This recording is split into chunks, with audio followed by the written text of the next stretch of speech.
রাস্তাটা খুব খারাপ রাস্তা। আমরা ফিশারি ডিপার্টমেন্টের এরিয়া থেকে বেরিয়ে গেলাম।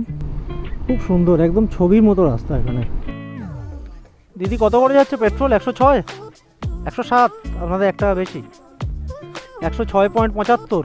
আচ্ছা, একদল বেজি যাচ্ছে, 3টে বেজি একসঙ্গে রাস্তা পার করলো। সেজন্য রাত্রেবেলা এই রাস্তায় খুব সাবধানে গাড়ি চালাতে হয়। তো আমরা চলে এসেছি হাতানিয়া দোয়ানিয়া ব্রিজের ওপরে। এখন ঘড়িতে বাজে দুপুর 2টো, আর আমরা ঠিক 2:45 সময় ডায়মন্ড হারবার এসে পৌঁছেছি। চলে এসেছি আমরা সেকেন্ড ব্রিজে, দ্বিতীয় হুগলি ব্রিজ।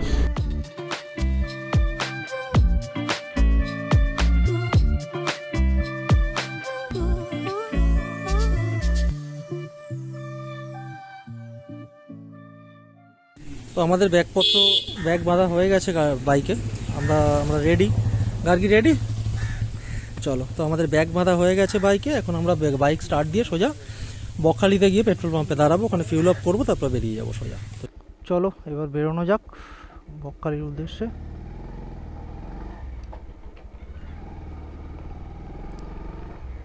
আমরা বেরিয়ে পড়লাম।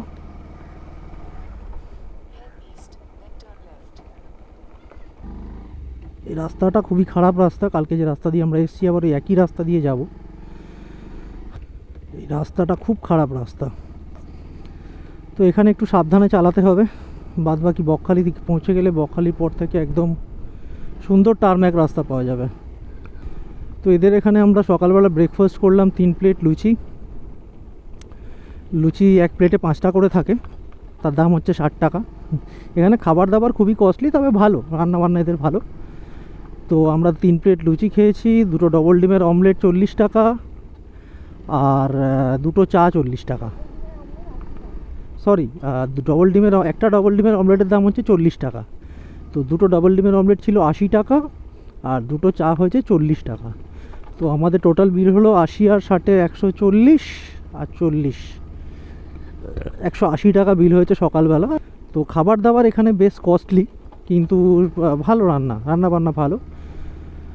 আর এখানে ফাঁকা জায়গা, যেহেতু কোথাও কোনো দোকানপাট কিছু নেই, তো সব কিছু এখান থেকেই আপনাকে খেতে হবে। তো তোমরা যদি এখানে আসো, এখান থেকেই খাবার দাবার অর্ডার করতে হবে। আগে থেকে ওদেরকে অর্ডার করে দিতে হয়, তাহলে ওরা রান্না করে রাখে। তো এই রাস্তাটা ছাড়া বাদ বাকি সব কিছুই এখানে খুব ভালো ছিল। আমাদের যে রুমটা দিয়েছিল, রুমটাও আমি তোমাদেরকে দেখিয়েছি। রুমটাও খুব সুন্দর ছিল। ওটা রুমের ট্যারিফ ছিল 1200 টাকা প্লাস জিএসটি, টোটাল 1344 টাকা লেগেছে আমার পার নাইটে এটা আছে। এটা আগে থেকে অনলাইন বুক করে আসতে হয়, তার কারণ অনলাইন বুক না করলে রুম নাও পাওয়া যেতে পারে। তো আমি ভিডিওতে এটা দিয়ে দেব, আমার ডেসক্রিপশানে ওদের লিঙ্ক দিয়ে দিলাম, তোমরা দেখে নিও যে ওদের অনলাইনে গিয়ে, ওদের ওয়েবসাইটে গিয়ে অ্যাভেলেবিলিটি চেক করে রুমটা বুক করে নিও। কারণ এখানে এত দূর এসে যদি রুম না পাও, তাহলে আবার ফিরে যেতে হবে। এখানে 1500 টাকার 2টো রুম আছে একদম ঝিলের ধারে, যেটা আমি তখন দেখালাম তোমাদেরকে। ওটার ভাড়া হচ্ছে 1500 টাকা প্লাস জিএসটি পার নাইট। ওটাও খুব ভালো জায়গায়, একদম ভেরির ধারে, একদম আইসোলেটেড এরিয়া, ফাঁকা জায়গা। যেখানে নতুন রিসর্টগুলো হচ্ছে ঠিক তার অপোজিটেই, ওই একই জায়গাতে আর একটু এগিয়ে গিয়ে ডান হাতে রয়েছে। ওটাও খুব সুন্দর জায়গা। তো এখানে এসে মোটামুটি আমি জেনে গেলাম যে কোন রুমের কী ট্যারিফ আছে না আছে, সেই রুমগুলো কোথায়। তো নেক্সট টাইম আমি যখন আসবো, তখন ওইদিকে ভেরির ধারে রুমগুলোই বুক করব। ওখানে 4টে নতুন রুম তৈরি হচ্ছে, সেটাও আমি তোমাদেরকে দেখিয়েছি ভিডিওতে। তো আশা করি আমরা এর পরের বার যখন আসবো, তখন রুমগুলো ভাড়া দেওয়া স্টার্ট হয়ে যাবে। তো আমার ইচ্ছা আছে ওই নতুন কটেজগুলোর মধ্যে একটা কটেজ ভাড়া নেওয়ার। চলো এবার আমরা এখান থেকে বেরোবো। আমরা এই ফিশারিজ ডিপার্টমেন্টের এরিয়া থেকে বেরিয়ে যাচ্ছি। এটা হচ্ছে ওদের টিকিট কাউন্টার কাম ক্যাফেটেরিয়া টাইপ, না এটা ক্যাফেটেরিয়া। রাস্তাটা খুব খারাপ, রাস্তাটা ওদের ঠিক করা উচিত। এখানে এত ট্যুরিস্ট আসে, রাস্তাটা ঠিক করলে তো আরও বেশি ট্যুরিস্ট আসতে পারবে। এখন এই জায়গায় গাড়ি চালানো, এখানে বেশিরভাগ লোকই টোটো নিয়ে আসে। 4 হুইলার তাও ঠিক আছে, ম্যানেজেবল, কিন্তু টোটো যে কোনো সময় উল্টে গিয়ে অ্যাক্সিডেন্ট হয়ে যেতে পারে। এটা জায়গা। তো আমরা ফিশারি ডিপার্টমেন্টের এরিয়া থেকে বেরিয়ে গেলাম। বেরিয়ে এখান থেকে আমরা বাঁদিকে যাব। কালকে আমরা বাঁদিক দিয়ে এসেছিলাম না, এখান দিয়ে এসেছিলাম না। তো আমরা সোজা গুগল সোজা দেখাচ্ছিল, কিন্তু আমরা বাদিকে যাব। তো চলো, কালকে এই রাস্তা দিয়েই আমরা এসেছিলাম, আজকে আবার এই রাস্তা দিয়েই আমরা ফেরত যাচ্ছি। কারণ বকখালি হয়ে একটু ডান দিকে গেলেই, কিছুটা গেলেই আমরা পেট্রোল পাম্প পেয়ে যাব। তো পেট্রোল পাম্প থেকে আমাদের ফিউল আপ করতে হবে, কারণ আমার গাড়ির পেট্রোল একদম নেই বললেই চলে, ট্যাঙ্ক এমটি দেখাচ্ছে। এখনও কিছুটা পেট্রোল পাম্প অবধি যাওয়ার মতো পেট্রোল তো রয়েছে, তো ভরে নিই। এখানে পরিবেশ খুব সুন্দর, খুবই ভালো। ওই 2 কিলোমিটার রাস্তা, মোটামুটি 3 কিলোমিটার রাস্তা ক্রস করে চলে আসার পর এই রাস্তাটা পুরোটাই ঢালাই রাস্তা, সিমেন্টের। এইখানটায় কিছুটা রাস্তা এরকম রয়েছে, 200-300 মিটার মতো।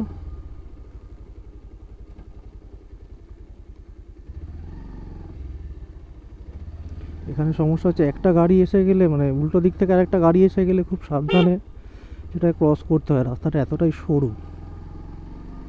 এখানে একটা গ্রুপ এসছে বাইক নিয়ে, তো গ্রুপটা আমাদের জায়গা দিয়ে দিয়েছে। এরাও এখানে দাঁড়িয়ে ফটো ভিডিও শ্যুট করছে। আমরা এখান থেকে বেরিয়ে যাব। প্রায় 500-600 মিটার মতো রাস্তা এরকম রয়েছে, খারাপ রাস্তা, মোটামুটি 500 মিটার মতো রাস্তা হবে। তারপর আবার সুন্দর ঢালাই রাস্তা বেরিয়ে যাচ্ছে।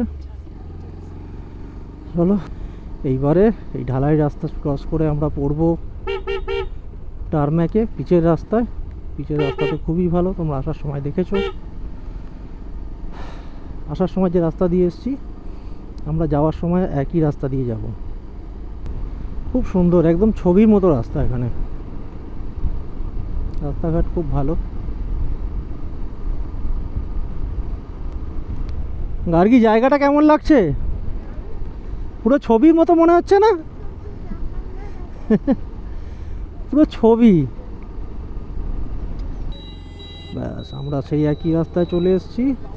পেছন দিকে হচ্ছে বকখালি সি বিচ, আর সোজা গেলে হচ্ছে আমাদের কলকাতা। এখানে আর কিছুটা আগে গেলেই আমরা পেট্রোল পাম্প পেয়ে যাব। কিছুটা গেলেই পেট্রোল পাম্প পেয়ে যাবো, সেখান থেকে ফিল আপ করে যাবো। Living life, every day, late at night, not okay. All I want, and I pray, all I need are some better days. Fuck me, I'm looking in the mirror, so foggy, but I've never seen clearer. I don't really think anyone can save me, and honestly I'm not really sure what's saving. I like to be my own worst enemy. There's no risk if you don't try at anything, so I'ma just keep এখানে এরকম ছোট বড় প্রচুর hotel আছে। সমুদ্র sea beach থেকে যত দূরে হোটেল নেবে তত সস্তা পড়বে, আর যত সি বিচের কাছাকাছি যাবে তত দাম বেশি পড়বে।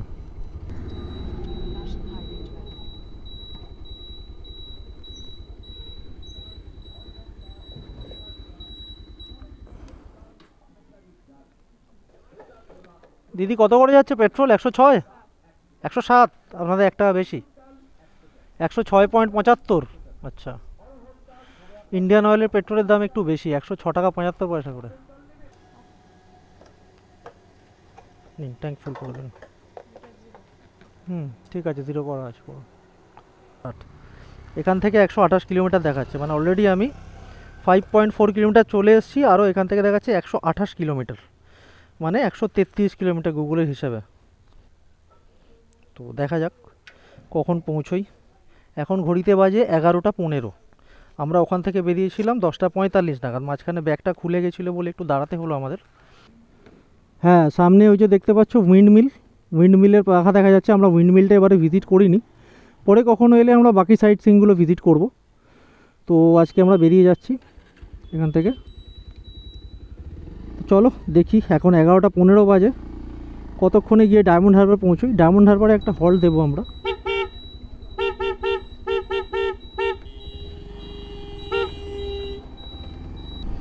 তো গার্গী বলছিল উইন্ডমিলগুলো যাওয়ার কথা।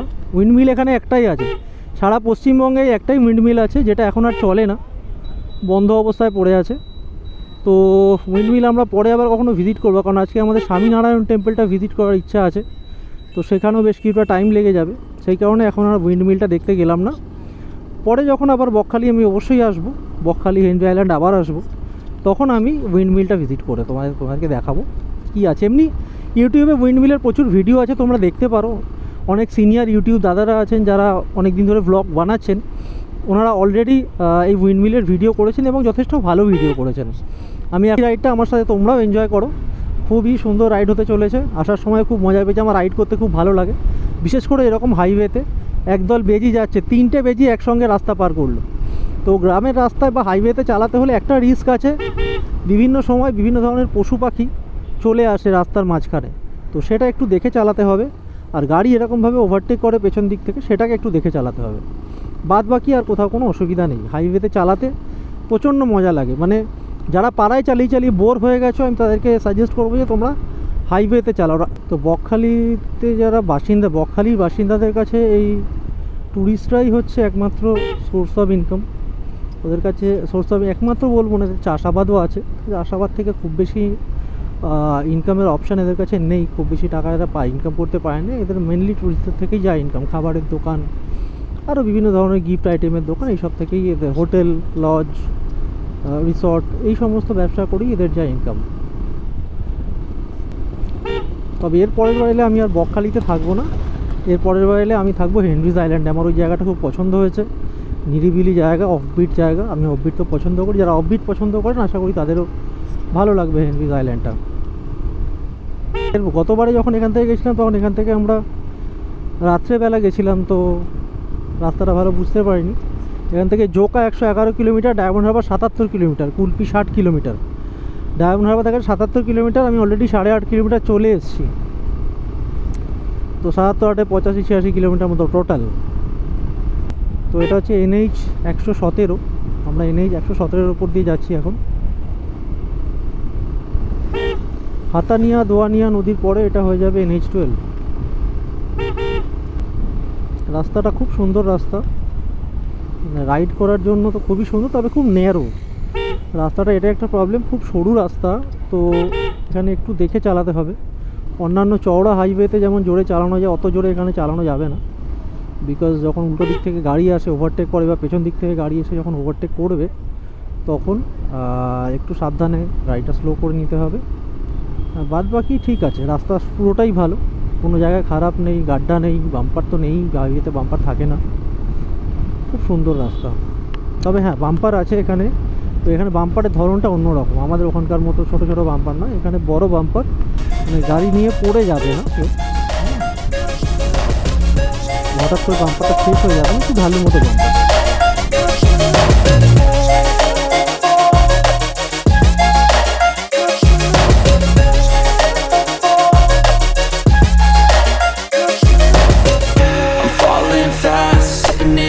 কোনা এক্সপ্রেস বলছে 128 কিলোমিটার এখান থেকে, আমরা তো কোনা এক্সপ্রেস ওয়েতেই যাবো, কোনা এক্সপ্রেস ওয়ে দিয়ে ডান দিকে নেবো বেলেপুলের দিকে।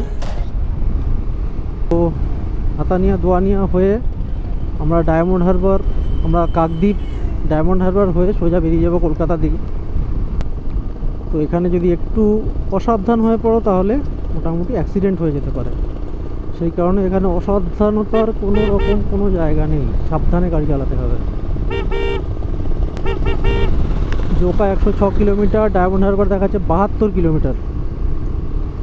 তো এখান থেকে এখনও 72 কিলোমিটার যেতে হবে আমাদের। দুদিকে সুন্দর রাস্তা, দুদিকে সুন্দর ধান ক্ষেত, পুকুর, এসব, মাঝখান দিয়ে টারম্যাক রাস্তা।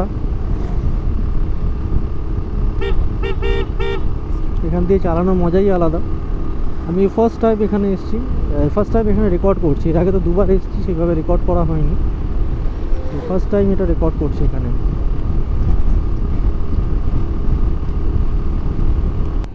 এখানে প্রচুর টোটো চলে এই রাস্তাটায়।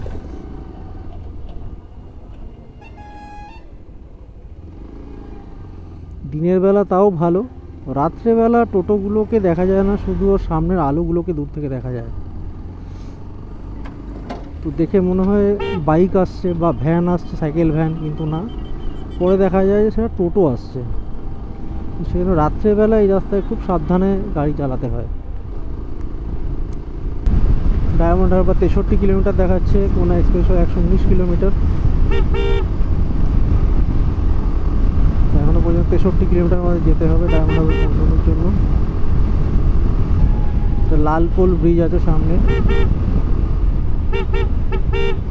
সামনে একটা ব্রিজ আছে, এই ব্রিজটার নাম হচ্ছে লালপোল ব্রিজ।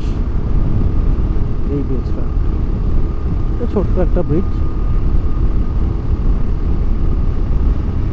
তো এতক্ষণ পরে মোটামুটি লরির দেখা পাওয়া গেছে, ওই পাশ থেকে লরি আসছে।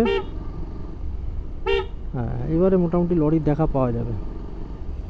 অনেকক্ষণ, গোটা 23 কিলোমিটার অবধি লরির দেখা পাওয়া যায়নি, এবারে পাওয়া গেছে। আচ্ছা, তো আমরা মোটামুটি টোল প্লাজায় পৌঁছে গেছি, হাতানিয়া দোয়ানিয়া ব্রিজের টোল প্লাজায়। এখান থেকে দেখা যাচ্ছে Kolkata 102 kilometre, Diamond Harbour 58 kilometre, 58 kilometre. তো এখানে টোটো আর বাইকের জন্য কোনো টোল লাগে না। তো আমরা বাদিকের সার্ভিস রোড দিয়ে বেরিয়ে যাব। লেন 1, লেন 2, আমরা লেন 1 দিয়ে বেরোবো, এখানে টোল লাগবে না। তো বাইক আর টোটোর জন্যই করা হয়েছে এই লেনটা।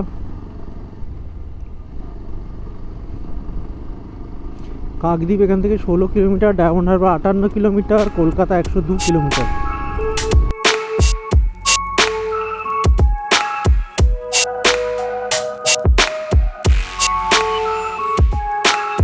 তো আমরা চলে এসেছি হাতানিয়া দোয়ানিয়া ব্রিজের ওপরে। খুব সুন্দর ব্রিজ এটা।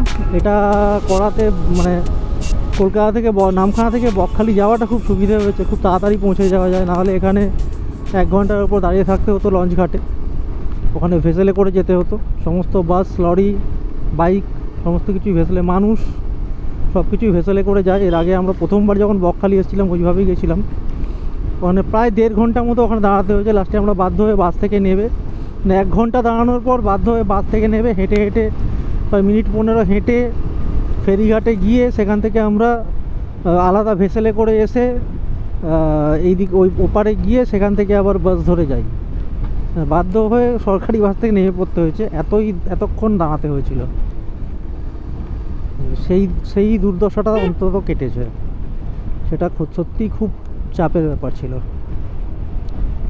কলকাতা 100 কিলোমিটার, ডায়মন্ড হারবার দেখা যাচ্ছে 56 কিলোমিটার, কাকদ্বীপ 14 কিলোমিটার।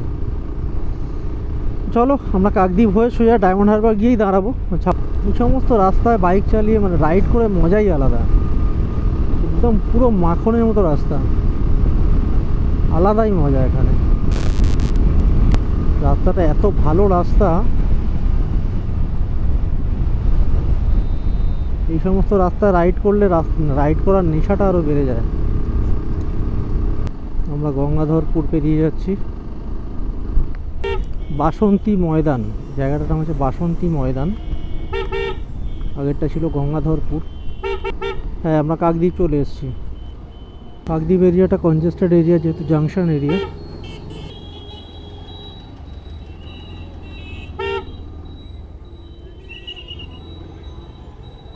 এটা হচ্ছে কাকদ্বীপ বাজার।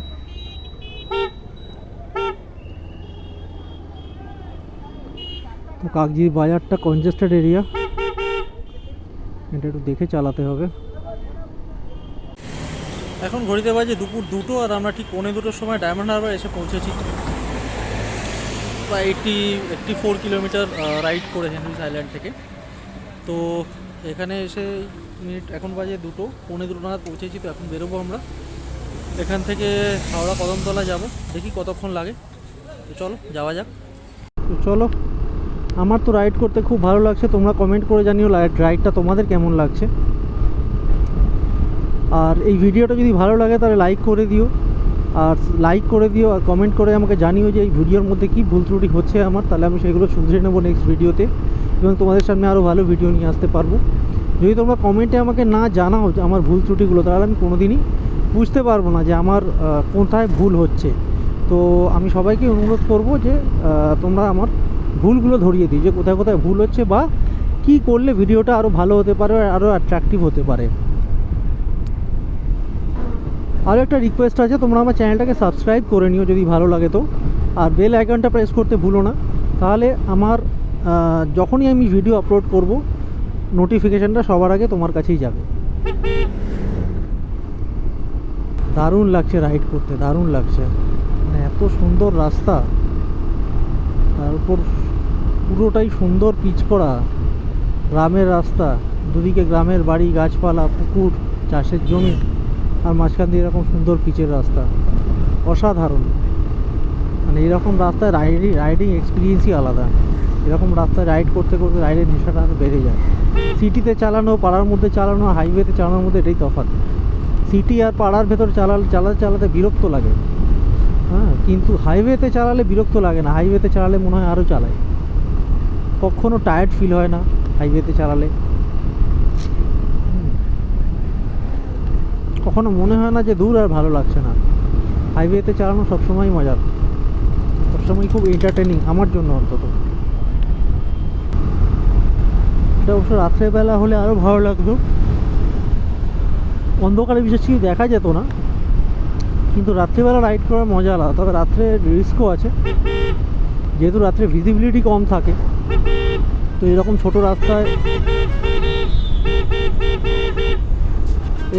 রাস্তায় রাইড করা বেশ রিস্কি।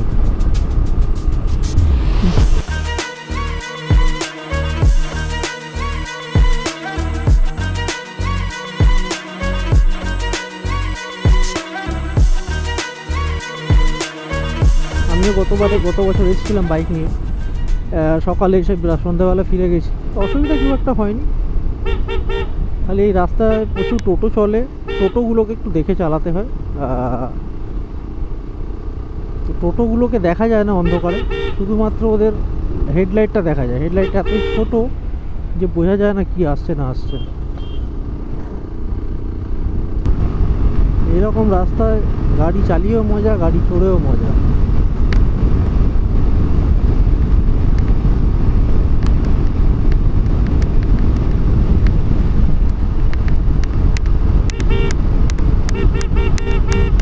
তো আর 23 কিলোমিটার বাকি আমাদের বাড়ি যেতে। দেখি 23 কিলোমিটার পৌঁছতে কত সময় লাগে, চেষ্টা করবো যত তাড়াতাড়ি সম্ভব পৌঁছে যাওয়ার। কারণ উইন্ডশিটারের টুপিটা মাথার মধ্যে বসে গিয়ে প্রচণ্ড ব্যথা করছে মাঝে মাঝে, যার জন্য একটানা রাইড করা যাচ্ছে না, সেই কারণে মাঝে মাঝে দাঁড়িয়ে পড়তে হচ্ছে।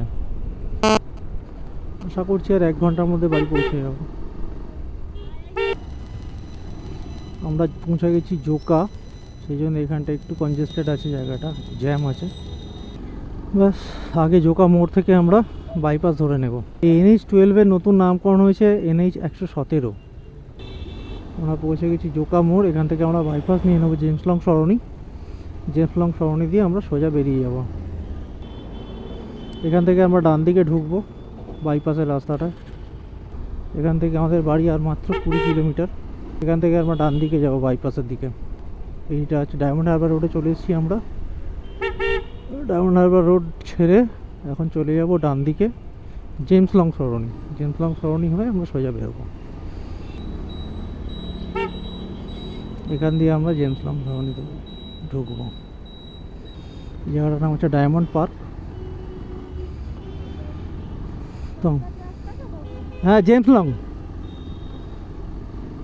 তো আমরা জেমস লং সরণি দিয়ে সোজা নিউ আলিপুর হয়ে বেরোবো। এখন আমরা ডায়মন্ড হারবার রোড ছেড়ে দিলাম, ছেড়ে আমরা জেমস লং সরণি ধরে নিয়েছি। এখান থেকে এখন দেখা যাচ্ছে 20 কিলোমিটার, মানে আমাদের বাড়ি থেকে জোকার দূরত্ব, জোকা থেকে আমাদের বাড়ির দূরত্ব হচ্ছে 20 কিলোমিটার। তো আমরা এখন 20 কিলোমিটার যাব। এখন অফিস আওয়ার্স হয়ে গেছে, রাস্তায় একটু জ্যাম হতে পারে হালকা, তো দেখি। এই রাস্তাটা তো মোটামুটি খালিই থাকে। বাঁদিকে গেলে বেহালা চৌরাস্তা, আমরা সোজা চলে যাব। কিন্তু ম্যাপে তারাতলা রোডে দেখাচ্ছে, কিন্তু তারাতলা রোড ধরবো না, আমি সোজা চলে যাব নিউ আলিপুর পেট্রোল পাম্প হয়ে, চেতলা আলিপুর হয়ে, হেস্টিংস দিয়ে বেরিয়ে সেকেন্ড ব্রিজ ধরবো। এখান দিয়ে সোজা চলে যাব নিউ আলিপুর পেট্রোল পাম্প, ওখান থেকে দুর্গাপুর ব্রিজ হয়ে, চেতলা হয়ে, দুর্গাপুর ব্রিজ, চেতলা, আলিপুর, চিড়িয়াখানা, হেস্টিংস হয়ে সোজা সেকেন্ড ব্রিজ ধরবো। না, এটা নিউ আলিপুর, যে ডান দিকে নিউ আলিপুর পেট্রোল পাম্প,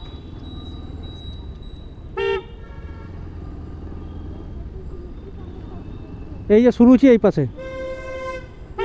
এটা দুর্গাপুর ব্রিজ। আমরা চলে এসেছি চেতলা মোড়, এখান থেকে ডান দিকে যাব, বাঁদিকে গেলে গার্ডেন রিচ, আর ডান দিকে যাব আমরা চেতলা রাখি সংঘ হয়ে বেরোবো।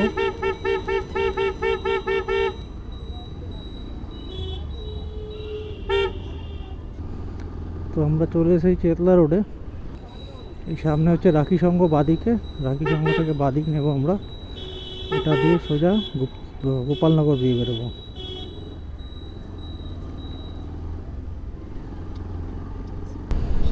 এখন অফিস আওয়ার্স হয়ে গেছে, তো প্রচুর গাড়ি বেরিয়ে পড়েছে, সেই জন্য আস্তে আস্তে যাব। চলে এসেছি আমরা সেকেন্ড ব্রিজে, দ্বিতীয় হুগলি ব্রিজ। আমার সবসময় সেকেন্ড ব্রিজ দিয়ে গাড়ি চালাতে ভালো লাগে। যখনই আমি সেকেন্ড ব্রিজে আসি মনটা ভালো হয়ে যায়। যদিও এখন একটু কনজেস্টেড থাকবে, স্লো ট্রাফিক থাকবে, কারণ এখন অফিস আওয়ার্স হয়ে গেছে, কিন্তু তাও সেকেন্ড ব্রিজে চালানোর মজা আলাদা। এখানে রাস্তা কাজ হচ্ছে, সেই জন্য একটু কনজেস্টেড আছে, ডাইভারশন করে দিয়েছে এখানে। এদিকে সানসেট হচ্ছে, ভালো লাগে জায়গাটা দেখতে। রাস্তার জন্য এইখানটা একটু ডাইভারশন করে দিয়েছে, রাস্তার কিছু একটা কাজ হবে এখানে, জানি না কী কাজ হবে, সেই জন্য এখানে ডাইভারশন করে দেওয়ার ফলে এরকম জ্যাম হচ্ছে বেশ কয়েকদিন ধরে। যতদিন কাজ চলবে ততদিন এরকমই চলবে। জ্যাম বলবো না, গাড়ি চলছে, বাট স্লো মুভমেন্ট হচ্ছে এই জায়গাটায়। তো অলমোস্ট বাড়ি পৌঁছে গেছি, আর কিছুটা গেলেই বাড়ি পৌঁছে যাব। এখান থেকে আমাদের বাড়ি দেখাচ্ছে 6 কিলোমিটার, গুগল বলছে 17 মিনিট সময় লাগবে এই 6 কিলোমিটার যেতে। তো দেখা যাক কতক্ষণে পৌঁছতে পারি। তো বাঁদিকে চলে যাচ্ছে আন্দুল রোড, শালিমার স্টেশন, আর আমরা সোজা নিয়ে নেবো কোনা এক্সপ্রেসওয়ে, আর সামনে আছে নবান্ন। আমরা চলে এসেছি ক্যারি রোড, কোনা এক্সপ্রেসওয়ে ধরে ক্যারি রোড চলে এসেছি। আমরা ক্যারি রোড ক্রস করে যাচ্ছি বেলেপুলের দিকে। যাই হোক, পৌঁছে গেছি মোটামুটি, আর 5 মিনিটের মধ্যে বাড়ি ঢুকে যাবো, 5-7 মিনিটে। তো আজকে হেনরি আইল্যান্ড থেকে 11:15 বেরিয়ে 140 কিলোমিটার, 5.5 ঘন্টায় 140 কিলোমিটার রাইড করে আমি বাড়ি পৌঁছেছি হাওড়া কদমতলা। তো আমাদের সময় লেগেছে 5.5 ঘন্টা। সকাল 10:50, সকাল 11:15 বেরিয়েছি, এখানে পৌঁছেছি বিকেল 4টে 5:10। তো টোটাল 5.5 ঘন্টার মতো সময় লেগেছে আমাদের। তবে রাস্তায় বেশ কয়েকবার আমরা দাঁড়িয়েছি, সেই কারণে এতটা সময় লেগেছে, না হলে এতটা সময় লাগার কথা নয়। কিছুটা জ্যামও পেয়েছি। তো চলো তাহলে এই ভিডিওটা আজকে এখানেই শেষ করছি। যদি তোমাদের আমার ভিডিও ভালো লেগে থাকে তাহলে একটা লাইক করে দিও, আর চ্যানেলটা সাবস্ক্রাইব করে নিও, আর ভিডিওটা যদি ভালো লাগে তাহলে সবার সঙ্গে শেয়ার করে নিও। Thank you so much. আজকের মতো টাটা। এই ব্লগটা এখানেই শেষ করছি। টাটা।